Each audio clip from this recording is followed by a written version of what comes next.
PSG Fan TV, bonsoir à tous. Stéphane, quel plaisir de te revoir.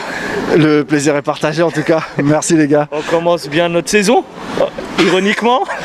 Très ironiquement alors, parce que là franchement ce qu'on a vu c'était ouf.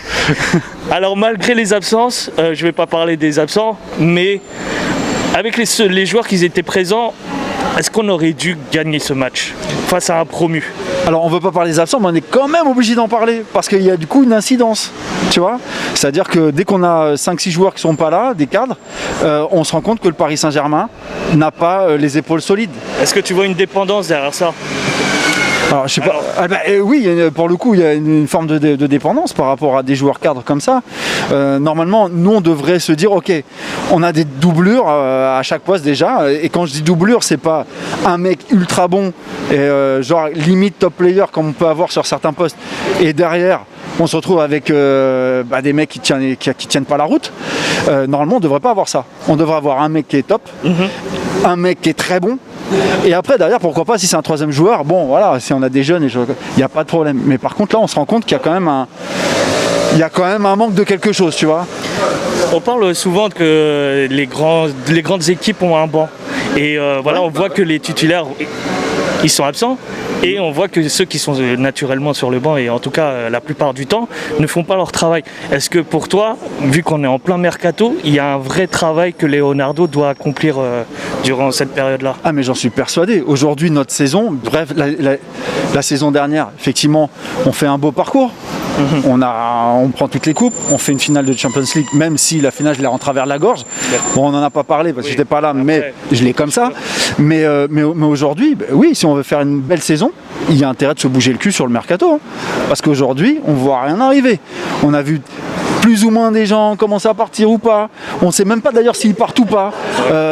Thiago Silva, c'est certain déjà. Bon, Thiago Silva, c'est certain, mais il y en a qui devaient partir, qui peut-être vont rester, et puis il y en a qui partent.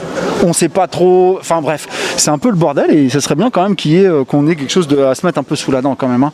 Parce que là, pour moi, si on veut une belle saison et si on veut être dans la continuité de la saison de la saison passée, franchement, il va falloir se bouger. Parce que là, tu as bien vu, hein, même Lens a un meilleur banc que nous.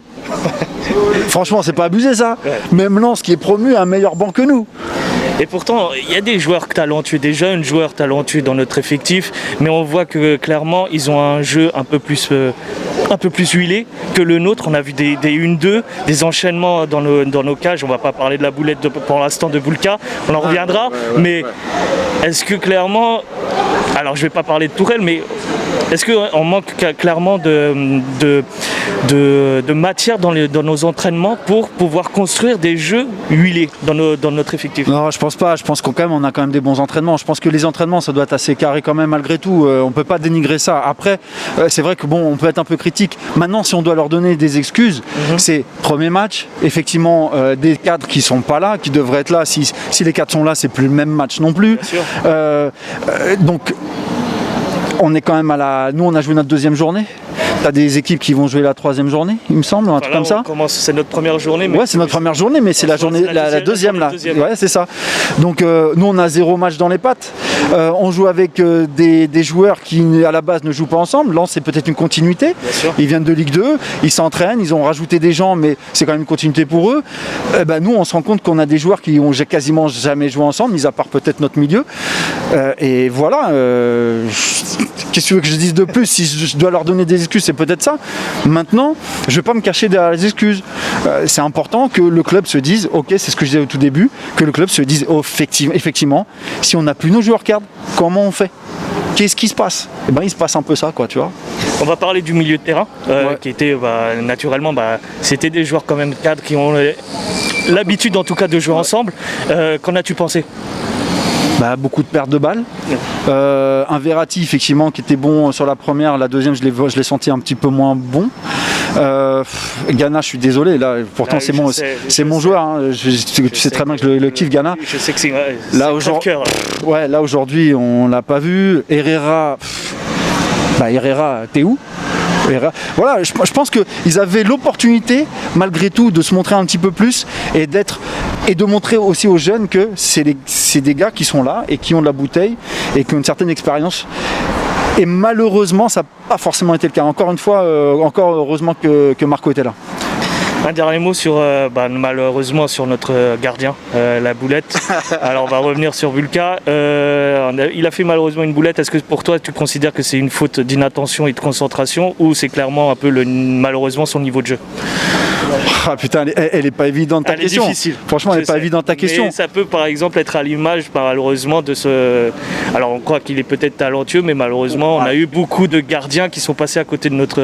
Oui, c'est vrai. Mais en même temps, j'en parlais avec Raph tout à l'heure. On en parlait ensemble. Il me dit oui, mais ça va trop vite, ça va vite. Bon, déjà le pressing, il n'est pas de ouf. Il y a un pressing certes de Lens, mais c'est pas un pressing de ouf. C'est pas un pressing hors de la surface. Voilà, c'est pas un pressing de ouf. Ensuite derrière, moi je connais des gardiens, ils ont le même temps de réaction et pourtant ils font jamais ces boulettes-là. Alors je ne sais pas si c'est le manque de jeu, le manque de compétition, parce que c'est vrai on le voit pas beaucoup jouer. C'est sa deuxième titularisation. C'est ça. Est-ce qu'il faut pas être un peu indulgent par rapport à ça, même si ça nous fait mal d'encaisser ce but qui nous fait perdre le match? Est-ce que c'est une question de niveau? Écoute, moi-même je peux pas te le dire parce que je les vois quasiment jamais jouer. Donc franchement je peux pas te dire si c'est une question de niveau. Il faudrait voir sur plusieurs matchs. Maintenant avec cette boulette là, j'ai pas envie de le voir sur d'autres matchs. À l'approche justement de Marseille. Eh oui, mais est-ce que Rico va pas jouer contre Marseille? Ça c'est une bonne question. Moi je préférais que Rico joue, franchement. Je pense que Rico va jouer. Mais bon, effectivement, alors par contre pour Marseille, les gars, nous faites pas ça. Marseille, on veut le gagner à la maison, même s'il n'y a pas de spectateurs, enfin de supporters. On veut gagner ce match, les gars. Donc là, c'est mort ce match contre Lens. Ok, on peut le perdre, mais le prochain, là, on le gagne. Espérons qu'ils t'écouteront. Je te remercie encore, Steph. Je sais pas s'ils vont m'écouter, mais en tout cas, j'ai envie qu'ils le gagnent ce putain de match. Pas de match perdu contre les Sardines.